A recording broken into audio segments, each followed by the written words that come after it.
and welcome to Boss Raid, the show where we take an in-depth look at the bosses of video games. And today, we're going to be taking a look at Gex 2 Enter the Gecko on the PlayStation 1. Released in 1998, 3 years after the first game, Gex Enter the Gecko marked Gex's transition into the 3D world. It was developed by Crystal Dynamics and released on the PS1, N64, and PC. There was even a port for the Game Boy Color. Res is back at it again, and though Gex has retired from the fame he gained from defeating Res in the first game, two government agents approach Gex and convince him to come back to the media dimension to take on Res once again. Gex must fight his way through multiple TV and movie-themed worlds, collecting remotes to progress and eventually find and stop Res. Similar to the first game, there's a hub world with TVs leading to each level. Every level has a few specific goals, each goal rewarding Gex with a remote. At the start of the level, you select which remote you want to go for, kind of like stars in Mario 64, except there are only 2 or 3 per level. When you start the level, a short cinematic will show you the location of your target. The hub world is divided into sections, locked off by giant gates. You can unlock these gates by collecting remotes and defeating bosses. Each boss requires a certain number of stage remotes before you can enter their level. This time around, Gex still has his tail whip attack, and of course, he can still use his tongue to help him out. He can also now do a running kung fu kick. He can also use his tongue to help him grab onto ledges. Unfortunately, his ability to stick to walls has been greatly reduced, only being able to stick to certain surfaces.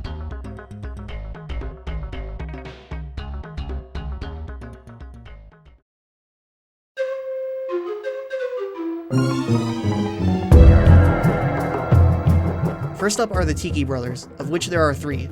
The game tells you how to defeat them before you even enter the stage. Hit blue fireballs to beat the Tiki Bros. So that's exactly what you have to do. There's a giant cauldron in the middle of the stage, Gex on one side, and the Tiki Bros hovering over the other. 3 fireballs will rise from the cauldron and fly towards Gex, 2 red and 1 blue. Gex will take damage if he's hit by the red fireballs. Anyway, simply tail whip the blue fireball to take out the first bro. After the first bro is defeated, flames will sweep over the floor after every fireball. Jump over them and take out the next bro the same way as the first. After the first 2 Tiki Bros have been defeated, the remaining bro will now start moving. He will change his position every turn, but will remain in place long enough to hit him with a fireball. This is an easy first boss fight. All you need to do is dodge the flames. There are 2 totem-like structures which you can hide behind to avoid the fireballs. They actually reflect fireballs, and though I tried, I was unable to hit a Tiki Bro this way. One thing that may prolong this fight is how you don't have much control over the direction at which you return the fireball. It seems to be based on angle, so just try to line up Gex with the target.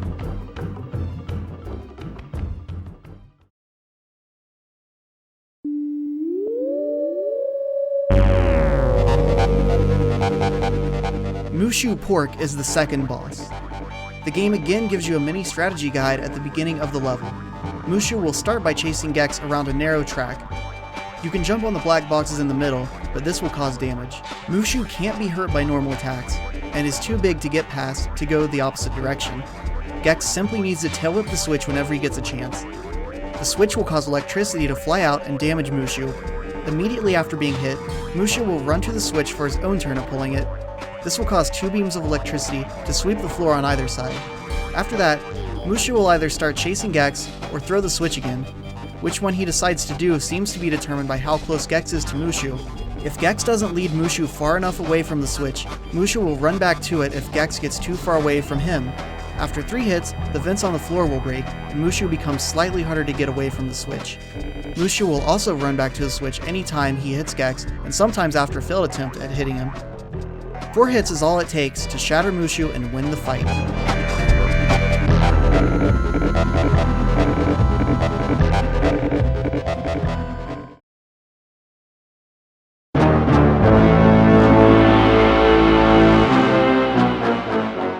Our third boss is Mecha Res.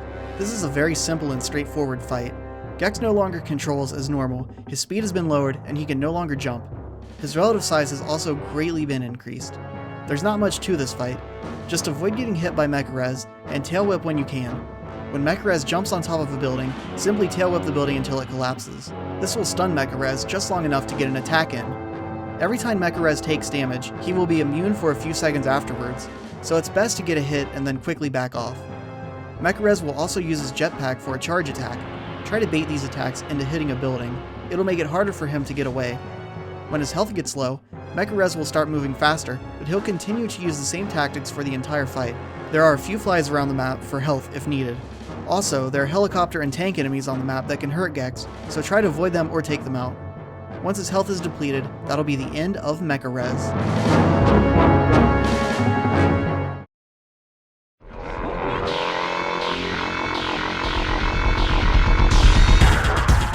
Finally, we have Res, and just like in the first game, he's the most difficult boss by far, though he's still not very difficult. I did have one huge complaint with this fight, and it's not even really an actual part of the fight. See, the developers decided to make you ride a slow elevator up to get to Res, so every time you die and have to restart the level, you have to waste 20 seconds of your life riding this elevator. Why did they think that was a good idea? Anyway, after a slow ascent up to Rez's lair, the battle will truly begin. Res will begin by charging at you. After his charge, he will be vulnerable for a very short time. If you hit him here, he will go flying into the electricity in the middle of the stage. After that, the game will go into Res vision, and you'll have to dodge missiles that Res shoots at you. Just keep moving to avoid them. If you look closely, you can see a crosshair for a split second showing where the missiles will hit, but keep in mind they do have an area of effect. Once out of Res vision, Res will charge again. You can either try to hit him, or stand on the other side of the electricity to lure his charge attack into it. If you want to tail whip him, you'll have to be very fast. After he's been shocked 3 times, he'll go into his second stage. Stage 2 Res follows a very predictable pattern, and as long as you stay moving, you shouldn't have any trouble. First he'll swipe with his hands. He'll do this once, then shoot lasers from his eyes. The lasers are quick, so keep running. After the lasers, Res will smash down with his hand. You may have noticed a large object raising up when Res started shooting his lasers. It's hard to miss as it has glowing green bubbles coming from it. Run towards this, and stand near it when the lasers stop to try to make Res hit the button. Make sure to get out of the way before he brings his hand down to avoid taking damage. He'll do 3 smash attacks before starting over with his hand swipes, giving you 3 chances to get Res to smash the button. If you fail, the button will retract and Res will start his pattern over again. If you succeed in getting Res to hit the button, he will be damaged. And after that, he will start his pattern over, but slightly altered. This time, he'll do 2 hand swipes, then lasers, and then only 2 hand smashes, this time giving you less attempts to hit the button. After you hit him for the second time, he'll go into one more pattern. This time, he'll do 3 hand swipes, then lasers, and only 1 hand smash. Note that the hitbox for Rez's hand is pretty big for hitting Gex, but kind of small for hitting the buttons. A good way to not take damage is to run the opposite direction when you see him raise his hand. After stage 2 Res takes 3 hits, enter the Gecko will have been beaten.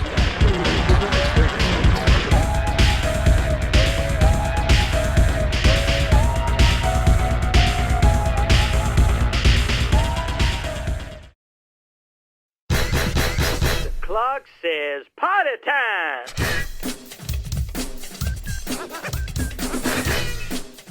And those are the bosses from Gex Enter the Gecko. Simple and pattern-based, just like in the first game. Res was definitely the most interesting, but they were all kind of meh. To me personally, the game was nowhere near as good as the first, and just seemed kind of mediocre. The bosses are more fun than playing through the levels to get to them. That's it for this episode. Thanks for watching, hope you enjoyed, and I'll see you next time on Boss Raid.